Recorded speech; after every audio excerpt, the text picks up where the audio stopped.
మీద కూడా ఏ విధంగా దుష్ప్రచారం చేసిన చంద్రబాబు నాయుడుకి పవన్ కళ్యాణ్కి ఈరోజు హిందూ మనోభావాలని దెబ్బతీసిన చంద్రబాబు నాయుడుకి పవన్ కళ్యాణ్కి భక్తుల మధ్య అవమానం కలిగే విధంగా వారు చేసిన తప్పులకి వారికి బుద్ధి చెప్పే విధంగా ఈరోజు సిబిఐ ఇచ్చిన రిపోర్ట్ ని ప్రతి ఒక్కరు కూడా తెలుసుకోవాలని కూడా ఈ సందర్భంగా తెలియజేసుకుంటున్నా.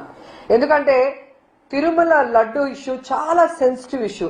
అందుకే ఈరోజు సుప్రీంకోర్టు చాలా జాగ్రత్తగా దీని మీద ఎంక్వైరీ చేయడానికి సిబిఐని వేయటం జరిగింది.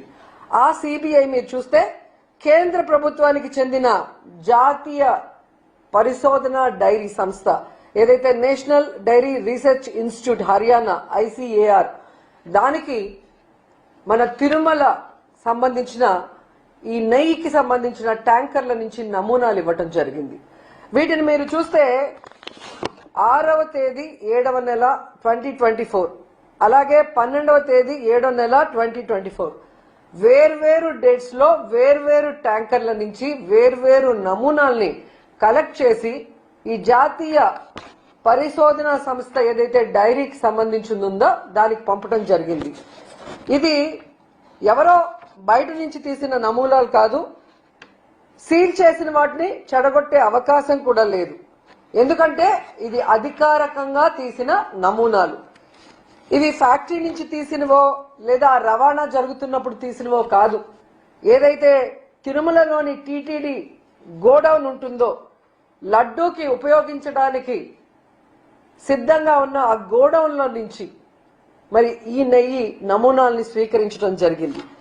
ఈ నమూనాల్లో మధ్యలో దీన్ని ఏదైనా మార్చే అవకాశం గాని ఎవరైనా దీంతో ఆటలాడుకునే అవకాశం గాని లేకుండా పూర్తి న్యాయమైన పర్యవేక్షణ న్యాయపరమైన పర్యవేక్షణలోనే ఇది జరిగింది అన్న విషయం ప్రజలందరూ కూడా గుర్తించాలని కూడా ఈ సందర్భంగా తెలియజేసుకుంటున్నాం.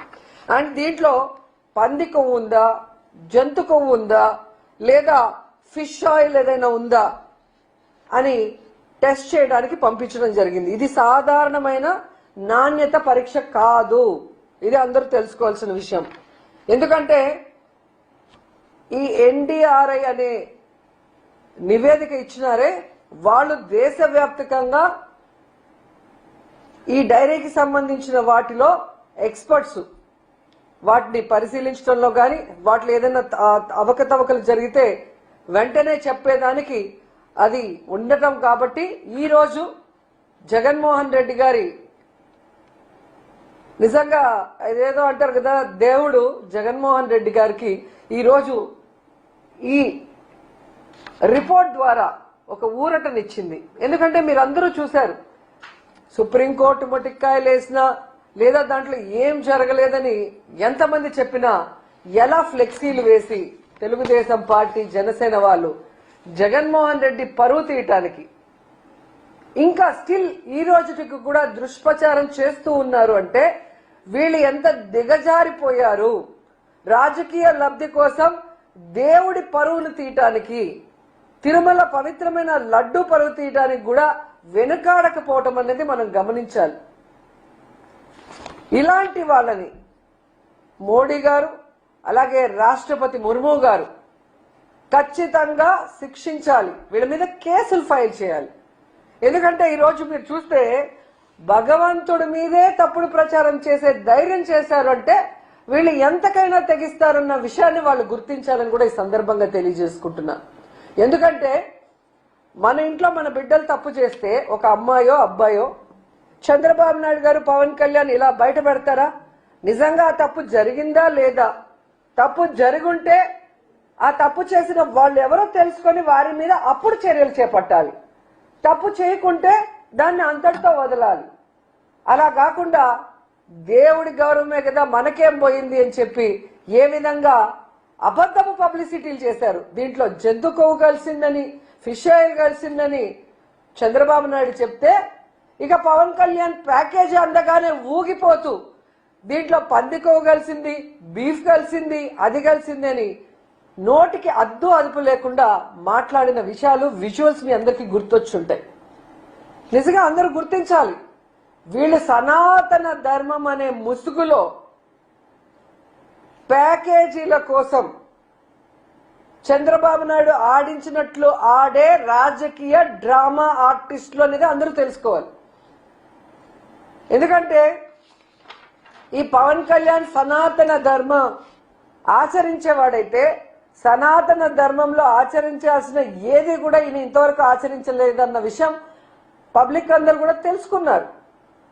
సో ఎప్పుడు ఏ గెటప్ వేయాలో చంద్రబాబు నాయుడు చెప్తాడు, దానికి సంబంధించిన ప్యాకేజ్ ఇస్తే దానికి తగ్గట్టుగా ఊగిపోతాడు.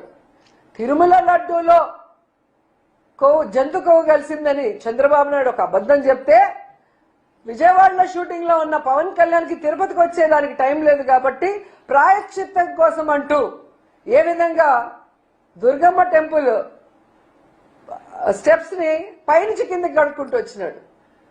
మరి చంద్రబాబు నాయుడు చెప్పిన ప్రాయశ్చిత్తం కోసం చేసిన ఆ అబద్ధపు ప్రచారానికి ప్రాయశ్చిత్తం కోసం దుర్గమ్మ టెంపుల్ మెట్లు కడిగావే, మరి ఈరోజు నువ్వు చంద్రబాబు నాయుడు చెప్పింది పచ్చి అబద్ధం. ఆ నెయ్యిలో జంతు కొవ్వు గాని పంది కొవ్వు గాని ఫిష్ ఆయిల్ గాని కలవలేదు అని చెప్పి సాక్షాత్తు సిబిఐ రిపోర్ట్ కోర్టుకి ఇచ్చింది కదా. మరి ఇప్పుడు ఏం గడుగుతారు, ఎక్కడ గడుగుతారు? పవన్ కళ్యాణ్ చెప్పాలి. ఈరోజు భక్తులందరి కాళ్ళు కడిగి మీ నెత్తిన చల్లుకోవాలి. జగన్మోహన్ రెడ్డి గారి కాళ్ళు కడిగి మీరు నెత్తిన చల్లుకోవాలి. ఎందుకంటే ఇది జగన్మోహన్ రెడ్డి గారిని టార్గెట్ చేసి మీరు చేసిన నాటకం కాబట్టి. ఈరోజు ఆయన తప్పు చేయలేదు కాబట్టి ధైర్యంగా నిలబడ్డాడు. తాను తప్పు చేయలేదు అని ప్రూవ్ చేసుకున్నారు జగన్మోహన్ రెడ్డి గారు. ఆయన కాళ్ళు కడిగి చంద్రబాబు నాయుడు పవన్ కళ్యాణ్ నెత్తి మీద చల్లుకోవాలి. ఎందుకంటే మీ అందరికీ తెలుసు, ఆ రోజు పవన్ కళ్యాణ్ తిరుపతిలో మీటింగ్ పెట్టి అసలు ఎంత ఊగిపోయినాడు, ఎంత మాట్లాడాడు. ఆయన ఒక ఎత్తు అయితే ఆయన పక్కన ఒకడు ఉన్నాడు అదే రోజు మీటింగ్ లో. మీరు చూస్తే అరవ శ్రీధర్ వీడు ఇంకా రెచ్చిపోయి డిక్లరేషన్ గురించి నోటికి వచ్చినట్టు వాగాడు. ఈరోజు ఏమైంది? దేవుడు చాచి పెట్టి కొడితే గింగిరాలు తిరుగుతూ వచ్చి పడ్డారు. ఆడవాళ్ళ జీవితాలని నాశనం చేసే వీళ్ళు, ఆడవాళ్ళకి అబార్షన్లు చేసి వాళ్ళని రోడ్డు మీద పడేసిన వీళ్ళు సనాతన ధర్ములు, వీళ్ళు జగన్మోహన్ రెడ్డి గారి గురించి మాట్లాడే వ్యక్తులు అని అడుగుతున్నా. ఎంత సిగ్గుచోట ఒకసారి ఆలోచించండి. ఈరోజు నిజంగా వీళ్ళు హిందువులైతే చంద్రబాబు నాయుడు పవన్ కళ్యాణ్ నిజంగా హిందూ ధర్మాన్ని వీళ్ళు గౌరవించే వాళ్ళైతే దేవుడిని ఏ విధంగా నోటికి వచ్చినట్టు ప్రచారం చేశారో బాధ్యత వహించి రాజీనామా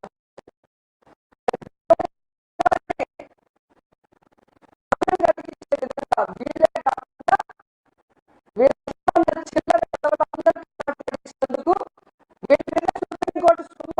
కేసు తీసుకొని వీళ్ళని శిక్షించాలి. లేకపోతే ప్రతి ఒక్కడు కూడా దేవుడి గురించి మాట్లాడే వాళ్ళు అవుతారు. ఎందుకంటే ఆ రోజు మీరు హడావిడిని చూస్తుంటారు. ఒకడేమో మెట్లు కడుగుతాడు, ఒకడేమో వందే భారత్ ట్రైన్ లో భజన చేసుకుంటూ వస్తారు, ఒకరేమో సంప్రోక్షణ చేస్తారు, ఒకరేమో హోమాలు చేస్తారు. ఈరోజు అడుగుతున్న సంప్రోక్షణ చేసిన వాళ్ళని, మహాశాంతి హోమం ఎవరైతే చేశారో తిరుమల కొండపైన, వాళ్ళని అడుగుతున్నా ఈరోజు ఏం చేస్తారు? మీరు ఏ మొహం పెట్టుకొని మీరు భక్తులకు సమాధానం చెప్తారని అడుగుతున్నా. ఈరోజు పవన్ కళ్యాణ్, చంద్రబాబు నాయుడు అండ్ ఇలాంటి తప్పుడు ప్రచారం చేసిన ప్రతి ఒక్కరి నోళ్లు పినాయిల్తో కడగాలని కూడా భక్తులకు తెలియజేసుకుంటున్నా. ఎందుకంటే మన భగవంతుడిని గౌరవించాల్సిన బాధ్యత, కాపాడుకోవాల్సిన బాధ్యత భక్తులైన మన మీద ఉంది. ఇలా రాజకీయం కోసం దేవుణ్ణి కూడా వాడుకునే చంద్రబాబు నాయుడు, పవన్ కళ్యాణ్ లాంటి వాళ్ళకి బుద్ధి చెప్పాలని కూడా ఈ సందర్భంగా తెలియజేసుకుంటున్నా. లేకపోతే వీళ్ళు ఎంతకైనా తెగిస్తారన్న విషయం మనం తెలుసుకోవాలి. అసలు ఈ ఇష్యూ అంతా ఎందుకు జరిగిందో మీ అందరికీ గుర్తొచ్చి ఉంటుంది. విజయవాడలో వరదలు వచ్చి ఆల్మోస్ట్ విజయవాడ మునిగిపోయి ప్రజలు తిండి లేక, చిన్నపిల్లలు పాలు లేక, ముసలి వాళ్ళు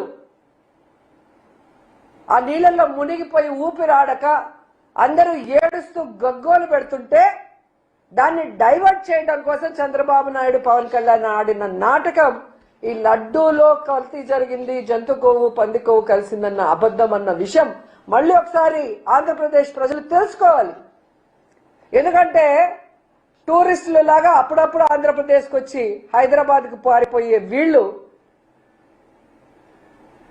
ఆ రోజు విజయవాడ మునిగిపోతుంటే దాన్ని ఎలా కాపాడాలో అఫీషియల్స్ కి డైరెక్షన్ ఇవ్వడానికి ఒక్కడు లేడు. సీఎం నుంచి కింద మినిస్టర్ వరకు అఫీషియల్స్ మొత్తం హైదరాబాద్ లో ఉండారు. ప్రభుత్వంలో ఉండే ప్రజల పన్నుల డబ్బుని వీళ్ళు జల్సాలు చేసుకుంటూ స్పెషల్ ఫ్లైట్ లో హైదరాబాద్ లో భార్య పిల్లలతో ఎంజాయ్ చేస్తూ విజయవాడలో ఉన్న ప్రజల్ని ఆ నీళ్ళలో కొట్టుకుపోండి, చచ్చిపోండి అని చెప్పి వదిలేశారు.